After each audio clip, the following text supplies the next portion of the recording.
This second Sunday finds togetherness in community, an important illustration of some important truth with regards to our life of faith. The first reading begins thus: "The community of believers was of one heart and mind, and no one claimed that any of his possessions was his own." St. John heightens this concept of togetherness and community and ties it up with faith. Everyone, he says, who believes that Jesus is the Christ is begotten by God. In this way, we know that we love the children of God when we love God and obey His commandments. The Gospel speaks of the gathered disciples within a locked upper room, all huddled together in community when Jesus appeared. Thomas, who was absent previously, we are told, was now with them. He was with the incipient community of believers.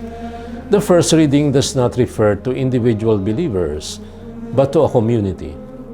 Faith in St. John's description starts from a person confessing his belief, but graduates to a community professing faith and love.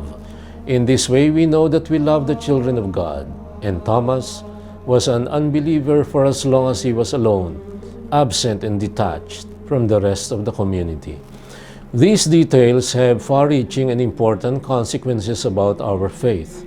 Faith is not a turning inward and a selfish appropriation of an objective truth. It is not just a mental assent to some concept or idea, no matter how convincing, no matter how incontrovertible. Faith is not a selfish activity done without connection to a community outside of our person. Thomas, the grieving and lonely searcher, perhaps disappointed about the unfortunate turn of events, could not believe, despite the enthusiastic reports of his fellow disciples. Unless he said, "I see the mark of the nails and put my finger into the nail marks, I will not believe." Until he went back to the fold, until he joined once again and allowed himself to be an integral part once more of the community of believers. And that was when faith bursted forth. That was when Thomas, doubting no more, dispensed forthwith with clear and certain evidences and cried out, "My Lord and my God." The Gospel does not tell us that he needed indeed to touch the nail marks.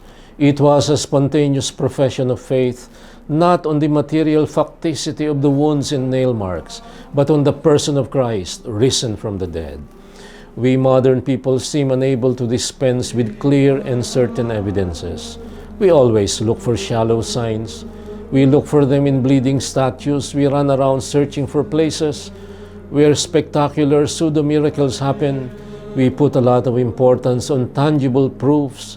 In the process, we forget that the first and most important is the fact of the risen Jesus, and that He chose to show that He is alive in the community, in the church, in us all. This is to show that faith is born, grows, and is perfected only in the context of community, not in selfish and unconnected mental rumination.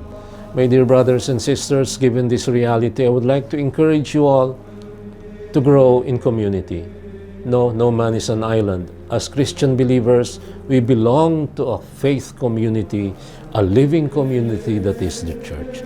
Still, this is the octave of Easter, so happy Easter, everyone. Amen.